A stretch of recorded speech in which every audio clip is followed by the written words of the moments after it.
तो अगर पाकिस्तान के घुटने टिकाने हैं हमको, आप सोचिए, अगर हम पाकिस्तान के घुटने टिकाना चाहते हैं तो क्या शांतिपूर्ण तरीके से पाकिस्तान घुटने टेक देगा?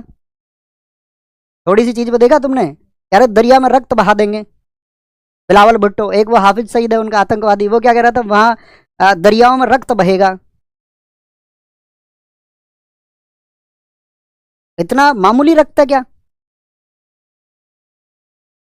अगर हिंदुस्तानी कुछ थोड़ा सा और भी बहा देंगे तो बह जाओगे तुम, रक्त की तो जरूरत भी नहीं है। लेकिन जो लोग उस इंस्टेंट के हैं तो वो घुटने ऐसे नहीं टेकेंगे, वो घुटने टेकते हैं शक्ति प्रदर्शन के सामने, जो पुर्तगालियों ने करके दिखाया। अरबियों को मारा उन्होंने, महमूद बेगड़ा को मारा, गुजरात के शासक को। तुर्की वाले तुम भी आओ, तुमको मारेंगे, और उन्होंने मारा पुर्तगालियों ने सबको, किसी से कुछ नहीं हुआ। तो जब मार लगेगी उसके बाद में जब समझ में आएगा।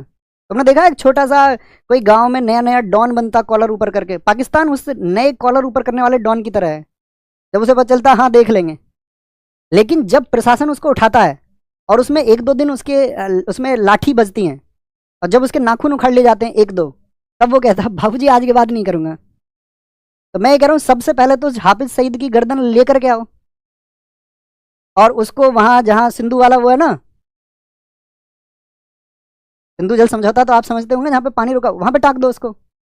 मैं कह रहा हूँ कि बहुत दिनों तक तो आतंकवादी बहुत सारे ये सोचेंगे बयान देना चाहिए नहीं देना चाहिए।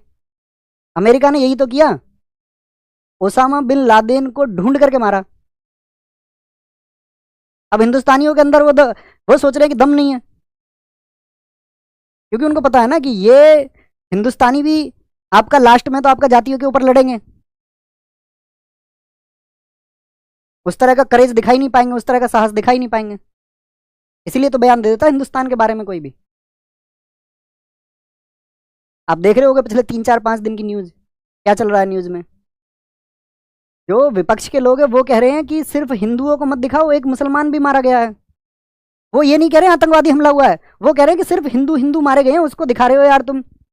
जो पाकिस्तानी मारा गया, एक नई खबर आई फिर, अरे नहीं नहीं वो मुसलमान नहीं है, वो तो गुजर बकरवाल है। बात ये है ही नहीं, बात यह है कि आतंकवादी हमला हुआ है, आतंकवादी हमला निर्दोष व्यक्तियों पर। उस आतंकवाद के खिलाफ कड़ी कार्रवाई होनी चाहिए, जो पाकिस्तान कभी नहीं कबूलता था उस पाकिस्तान ने भी कबूल कर लिया। उसने कहा हम पनाह देते हैं। गवर्नमेंट की क्या प्लानिंग है वो हम आम लोग नहीं जानते हैं, हम तो यही उम्मीद करेंगे ना सरकार एक सख्त कार्रवाई करे, और ऐसी सख्त कार्रवाई होनी चाहिए जो भविष्य के लिए मिसाल बने। ले लो पीओके को, यही तो समय है। इन लोगों ने सोचा 1947 में बंटवारा हो रहा था हमारा, तो सेनाएं घुस के आ गई, वो आपका पाकिस्तान की 1948 पाक ऑक्यूपाइड कश्मीर, भारत का हिस्सा ले लिया इन्होंने अपनी तरफ। अभी चाइना बिजी है ना अपने अमेरिका वॉर में, टैरिफ बढ़ाया हुआ है उसने चाइना के साथ में, चाइना खुद उलझा हुआ है। पाकिस्तान में दूसरा पक्ष है, उधर बलूचिस्तान वाली जो आपका बीएलए वो डिमांड कर रहे हैं, वहां पे पाकिस्तान फंसा हुआ है। सबसे बेहतरीन समय कार्रवाई हो, पीओके खाली करो, पीछे जाओ। हम एक एक भारतीय लड़ने के लिए तैयार हैं। भारतीय सेना आदेश करे कि कब उसको सिविलियंस की जरूरत है, भारत का एक एक बच्चा तैयार होगा लड़ने के लिए किसी के भी खिलाफ। उन 2 4 लोगों का मत सोचना।